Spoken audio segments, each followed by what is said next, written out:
ভারত তাদের মিথ্যাচার দিয়ে উগ্রবাদকে ছড়াতে চাইলেও মানুষ তা মেনে নেবে না। ভারতের কাশ্মীর প্রসঙ্গে যে আচরণ তা প্রমাণ করছে ভারতের মোদী সরকারের হিন্দুত্ববাদী চিন্তাধারা জোর করে চাপিয়ে দেওয়ার চেষ্টা রয়েছে। এমনটাই মন্তব্য করেছেন বিশ্লেষকরা। বিস্তারিত জানাচ্ছেন নাহিদ সিরাজি নিম্মি। লিলি হালাল বিউটি সোপ, বিএসটিআই কর্তৃক সনদপ্রাপ্ত দেশের প্রথম হালাল বিউটি সোপ। দীপ্তিময় উজ্জ্বল ত্বকের জন্য।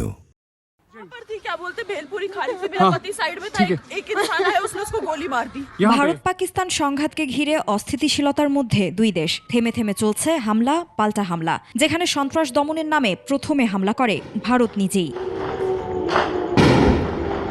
ভারতের এমন কাণ্ডে চলমান সংঘাতকে ঘিরে দক্ষিণ এশিয়ার দেশগুলোতে উগ্রবাদ ছড়ানোর কি কোনো শঙ্কা রয়েছে কিনা এমন প্রশ্ন করা হলে বিশ্লেষকরা বলেন, উগ্রবাদের ধারণাকে ভারত প্রাধান্য দিচ্ছে, আর তার নৈতিক অবস্থান আশেপাশের দেশগুলোর কাছে অনেকটাই দুর্বল।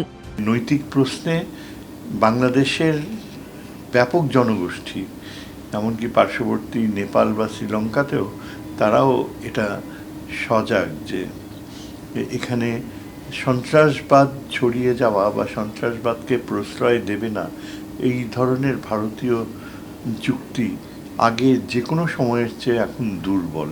দক্ষিণ এশিয়ার দেশগুলো একে অপরের থেকে অনেক বেশি বিচ্ছিন্ন, তাই পরিস্থিতি সামাল দিতে সার্ককে পুনরুজ্জীবিত করে শান্তি ফেরাতে কাজ করতে হবে বলে মন্তব্য করেন এই কূটনীতিক।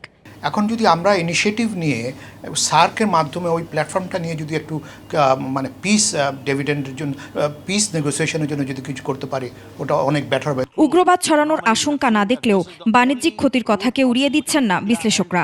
অন্যান্য যে প্রোডাক্টস আছে ওগুলির দাম বেড়ে যাবে, কানেক্টিভিটি যে এই যে যারা হয়তো ছুটি আসবে দামের জন্য আসতে পারবে না।